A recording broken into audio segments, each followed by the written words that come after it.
It is time for the Writer's Block, our weekly look at sports, and this week it's all football. I'm Jenny Carlson here in the studios of the Oklahoman, joined by Cedric Golden in the studios of the Austin American-Statesman. Hello, dear friend. What's up, Jay Carr? It's November. I guess I should figure we're going to talk football, but it's wall to wall. We're going to start with the college football playoff. The rankings are out again. The initial rankings, Cedric, I felt like the Big 12 was in pretty good shape. A team like Oklahoma State with 3 losses gets into the top 25, and you think, hey, this might work out for the Big 12. But now we see Baylor slipping 13th. They're the lowest undefeated team in the rankings. It seems like the Big 12 is really kind of teetering on either in trouble or completely, sort of on the outskirts of the conversation. Obviously, a lot still to play out, but this feels like the Big 12 is in a bit of trouble here. Well, to steal a line from the old 50s song, it's not the Big 12's party, and they can't cry if they want to. Big 12's not going to be involved in this mix, Jen. I can tell you that now. They just aren't going to be involved. OU losing to K-State closed the deal on that. The Big 12 champion will play in a nice bowl game, but it won't be a CFP game, Jen.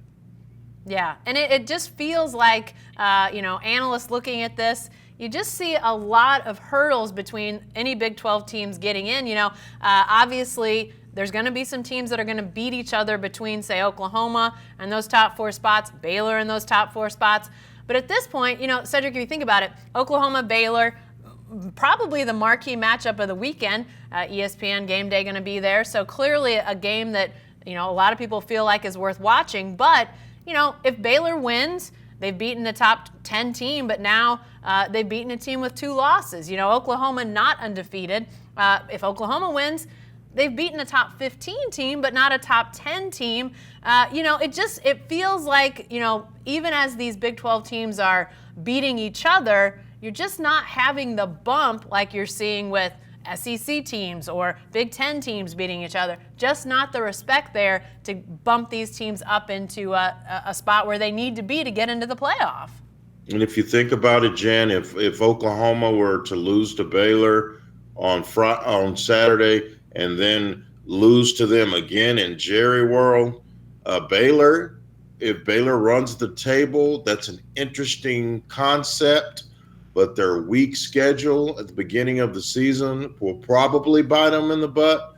I don't know that Baylor's going to run the table. I don't think they're going to beat OU in Waco. So I just believe that the Big 12, OU losing to K-State killed the Big 12. Texas not being very good didn't help OU's cause. Yeah. If OU beats K-State and Texas is a 1 or 2 loss team instead of a 3 loss team, maybe OU's up there in 4th or 5th, tied with Georgia and Bama. But here's what I know. LSU just conquered their biggest hurdle. They whooped Alabama like they stole something. So LSU's going to get in. Ohio State is the best team in college football, in my opinion, the most complete team. And Chase Young will be back, the defensive end, who's on a suspension. Clemson has a very weak schedule. The ACC is crap this year. So Clemson's going to get in. Then you got that 4th spot. You got 9-0 Minnesota. You got Bama. You got Oregon. You got Utah. That 4th spot, I hate to say it, is if that goes to Alabama, I'm just going to have to call for an investigation. I don't want Alabama in there this year. I'm sorry. And Georgia lost to South Carolina, which lost to App State. So come on. Yeah. So Georgia has no business in that thing either. Yeah, it's going to be interesting to see how it all shakes out. Pretty clearly to me, the committee is, yes, losses are, a black mark against you. But to me, it's pretty clearly who you've beat. Have you beat enough quality opponents? Have you beat top 10 teams? Have you beaten top 20 teams? Those are really the questions that the committee is leaning heavily on. And, Cedric, you mentioned it. Baylor having a bad non-conference run. And truthfully, when you look at these conferences, yes, there's some teams within the Big 12 hurting each other. But the thing that keeps biting the Big 12 is, A, either, lackluster schedules in the non-conference, or B, not beating those marquee teams in your non-conference. I mean, you mentioned Texas, Cedric, and I don't want to put it all on Texas, but it looked vastly different if Texas had beat LSU. There's some other teams that had some opportunities to win marquee non-conference games and didn't. Right now, the Big 12's really their best non-conference win is K-State over Mississippi State, and Mississippi State is nowhere in the conversation in the SEC. The Big 12 has to beat those non-conference marquee teams when they get the chance, and they just haven't done it. Not this year, and really not over the last few years. No, they haven't. OU carries that banner, and we remember when Texas beat Notre Dame here in Austin, and I think it was Joe Tessitore said Texas was back, and they were back to the tune of 5-7. So we didn't know that Notre Dame was horrible back then. So they won a couple of marquee games. OU always plays a good non-conference schedule and holds its own in those games. But the Big 12, Texas was its big chance.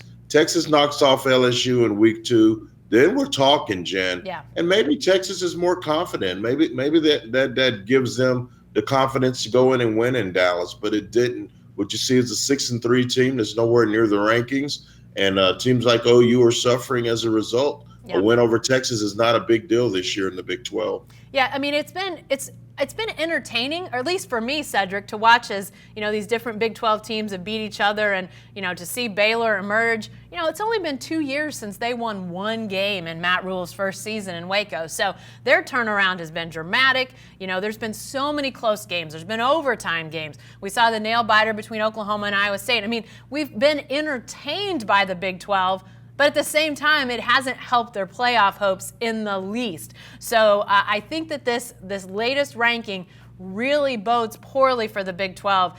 Even if you do have a Baylor win out or an Oklahoma win out, I just don't see how it's going to happen. It feels very, very hard, the road between where they are now and one of those top 4 spots. All right, let's move on. I said football. Segment 2, we aren't straying from the pigskin, but we're talking about Collin Kaepernick. And Cedric, the sort of cast-off, he has been cast-off quarterback, led the charge, if you will, with the protests, the silent protests during the national anthem. Then essentially blackballed from the NFL, was out of football for the last 3 years, but he is doing a private workout this weekend for NFL teams. NFL, the league has set this up. Is this a legit shot for him to get back in? Is this a PR stunt? What do you see in this whole setup with Collin Kaepernick? I think it's a legit shot for him to get in, and I think it's a PR stunt too. And I think if he throws well, which I expect him to, this is not going to be about Collin Kaepernick's physical ability, Jen. They're going to have Collin Kaepernick in a room with the lights and the big white lights going over, like in a train station, like an interrogation. They want to see what's inside Collin's head. They go, Collin, you're going to still be kneeling and putting the pigs on your socks and supporting Fidel Castro and ripping in this people like that. And to me, Collin Kaepernick will be viewed a lot more friendlier in 20 years than he is now. Yeah. He laid down his career for a concept. Black men were getting shot by cops, unarmed black men shot by cops, and he stood up for it, and it cost him his livelihood. Yeah. Just like it cost Muhammad Ali his livelihood when he refused induction into the Vietnam War. So what happens now is Kaepernick, who hasn't made a peep about it, hasn't complained. He knew the cost, and he took the whatever the penalty was going to be for his beliefs. I applaud him for that. Now, what we're talking about on Saturday, Jen, is Collin Kaepernick, who hasn't played since the end of the 2016 season, is going to get a chance to show people that he can still play. He threw 72 touchdowns and only 30 interceptions in his NFL career and led the 49ers to the Super Bowl in 2012. Holds the record for most rushing yards in a playoff game by a quarterback, 181 yards. So what I think is happening, Jen, on the field is, first of all, there are some bad quarterbacks in the league. Mitch Trubisky. There's a guy named Ryan Finley that's starting this week. Fitzmagic is on his 8th team. So though there are some really bad quarterbacks. And what we've seen are guys like LaMar Jackson, Russell Wilson, Deshaun Watson, those RPO type quarterbacks are doing work. And meanwhile, you got one of the OGs of that type of play just sitting in his living room and working out every day. I think Colin Kaepernick's going to get a job. Yeah, don't steal our thunder on segment 3. We're going to talk about some of those RPO masters out there in our third segment. A little tease on that, but yeah, I think this is we talked. I think it was maybe a week ago that there had been nearly 50 quarterbacks to start this year in the NFL. Some of the most high-profile quarterbacks in the league. You can start with Roethlisberger, Breeze, on down the list of guys that have seen, injuries that have forced them to the bench for a while. So the NFL, and then in some situations you've seen backups to the starter, they're hurt, and then they're on down the list to the third guy, to maybe going in and acquiring somebody. There are teams in a world of hurt for good quarterback play. But that has been the case. There have been times in the last couple years where that's been the case. And Colin Kaepernick, you would think, would have been a better option than some of the guys that were thrown out there. But he did not get the chance. So I do think it is.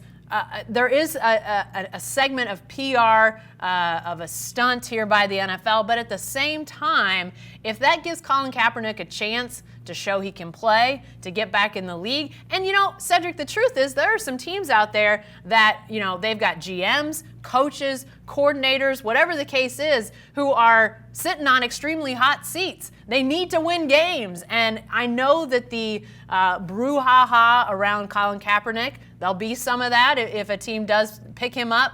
But if he goes out and starts winning games for a coach or a GM that might lose their job, don't you think there's going to be somebody that would take a chance on this guy? Because there are some teams that have not played real well this year. Oh, wow. You know there are some teams that would love to have somebody like Cap. How about the Cincinnati Bengals? They're bad. Yeah. Not to throw shade at your boy from Oklahoma State, but Mason Rudolph hasn't set the world on fire in Pittsburgh. Right. He's had his ups and downs. That defense is carrying the Steelers. So there really are. Jacksonville, you never know if Nick Foles is gonna make it through a game or not.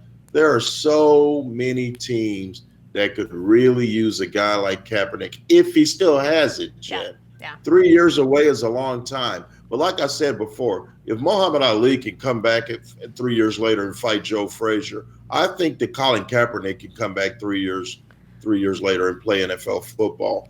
His skill set translates to today's game, and I think that if he got in the right situation, that he would be a really good asset for a team. If not as a starter, even as a backup. Could you imagine him backing up? How about the Redskins? They're horrible. Yeah. Could you imagine them backing up young Haskins? Yeah. Or even or backing up Drew Brees? Sure. Once Teddy Bridgewater signs with a new team. There's a place in the league for Cap. I think the big question for me, Cedric, is if a team does pull the trigger and sign Colin Kaepernick, what will the fan reaction be? We saw the Nike campaign, I guess, a year or so ago, definitely caused some ruffled feathers. There were some people that said goodbye to Nike. But, Cedric, there were also a lot of fans that said, thank you for standing up with this guy. Thank you for being a voice for him and letting him, be out there and be a voice for change in some really serious issues in our country. I guess we don't know what the fan reaction is going to be. It'll be divided for sure, but that's going to be interesting too, because what you said at the start is dead on, Cedric. The fact that a lot of these teams are going to want to know about the non-football stuff with Colin Kaepernick too. That's as much an issue. What is the fan reaction going to be? Is there any way to possibly know what it might be if a team picks him up? Oh, I can tell you in a lot of circles, they're going to be angry because they're such great Americans, Jen. They don't want him desecrating what that flag represents. The military, there's some military guys that took it the wrong way, and some of these people that are complaining the most are the same people that won't even take their hat off. Yeah. while the national anthem is playing. Hmm. I look around, Jen, and I see them. I saw some last night at the Texas basketball game. Yeah. Some of these same people are the same ones. Do you think that when they're sitting in their lazy boy on Sunday afternoon, getting ready to watch the NFL and the national anthem plays, do you really think they jump up out of their seats, or do they chug another natural light and wait on the commercial to come on? So I don't like the fake patriotism of it all. There are some people that are legitimately PO'd that he knelt during the national anthem. But can I speak to you as a black man in America, Jen? Sure. He represented some of my beliefs. Jen, if you get pulled over by the cops, the first thing you're thinking is, oh man, I hope I don't get a ticket. The first thing I'm thinking is, man, I hope I get a ticket and live to tell about it. Yeah. That's what happens to me if I'm in a city where I'm not comfortable and someone doesn't know me. In Austin, I've been pulled over and the cops go, "Oh, you're Cedric Golden. Yeah, slow down next time." But in Houston or Dallas or Chicago, I mean, I'm just another brother driving a nice car. So to me, I think he stood up for something he believed in. I will always be appreciative of that because I didn't have a voice, in a national voice on that issue. And at the time that he did it, Jen, it was really bad for black men in America. It's not much better today, but it has died down a little bit, knock on wood. Well, and I think he raised that. Realization of what you're just talking about. I think a lot of people in this country were unaware of those fears that a lot of fellow Americans live with when it comes to just getting pulled over, those sorts of things. So, yeah, I think the awareness that he raised the issue is not fixed. I'm not going to sit here and say that, and I know you're not, Cedric, but I do think awareness is higher now than it was ever before, and so for that, I think we can all thank Collin Kaepernick. I know those will be conversations that are being had in the NFL, and who knows, maybe it continues to raise awareness as we continue to talk about him in the coming days and weeks. All right, segment 3, we're staying with the NFL, but now we're going back on the field, and we're going to talk about the MVP race. Cedric, we had an unbelievable Monday night game. Seattle Seahawks, Russell Wilson, 49ers. I mean, it was a great game. Russell Wilson stepping out, showing himself as a legit, maybe the leading MVP candidate. But how can you forget what LaMar Jackson is doing? Are those the two guys leading the charge? Is anybody else even close to the two of those guys? I think those are the two, and if you want to give Dalvin Cook a little bit of love, he's been really good for the Vikings. But I'm gonna go Russell Wilson by a hair over LaMar Jackson. Russell Wilson, 23 touchdown passes, only 2 interceptions, and he absolutely willed that win at San Francisco. And he's one of those guys who does more with less. We thought that he would probably take a step back, and the Seahawks as a team would take a step back. The Legion of Boom is no more, and he lost his favorite receiver, Doug Baldwin, to retirement. But what he's ended up doing is have the best year of his career, completing almost 70% of his passes, 2,700 yards passing. He's getting rushing yards. He's doing whatever the Seahawks need him to do to get wins. I think he's a phenomenal talent. He doesn't have a Pro Bowl receiver. DK Metcalf's a good young wideout, but he's not on the level of an Amari Cooper or a Julio Jones just yet. But he's getting it done, and the Seahawks are a dark horse contender to get to a Super Bowl. I don't really like their defense, but the only reason that we're even talking about the Seahawks, Jen, is Russell Wilson. Yeah, he's been spectacular. And, in the same vein, I mean, I think that you can say a lot of very similar things about LaMar Jackson. He hasn't had quite the stats. I mean, I think Russell Wilson's a little over 2,700 yards, only 2 interceptions this year. I mean, just some unbelievable numbers. But Lamar over 2,000, 20-plus touchdowns, 5 interceptions. So nothing to sneeze at there. And I think LaMar Jackson kind of has he may not be the best in this regard, but his wizardry, just the almost must-see TV aspect of the way he plays and the spin moves, and they beat the Patriots, a great, always great Patriots defense. So to see him come through some of the teams that they've been able to beat, and he continues to evolve. Remember when that guy was, people said he needs to change positions. He's a wide receiver. Bill Polian, who was the architect of those great Bills teams that went to the Super Bowl, and the Indianapolis Colts team that won a Super Bowl. He said they should move him to a receiver. And about 2 weeks ago, he apologized for saying that at the draft, because guess what? LaMar Jackson is a big-time quarterback. And hats off to John Harbaugh for finding Lamar's happy place, getting him to where he's most effective. Did you see them last week, Jen, line up LaMar Jackson, RG3, and Mark Ingram in the backfield at the same time?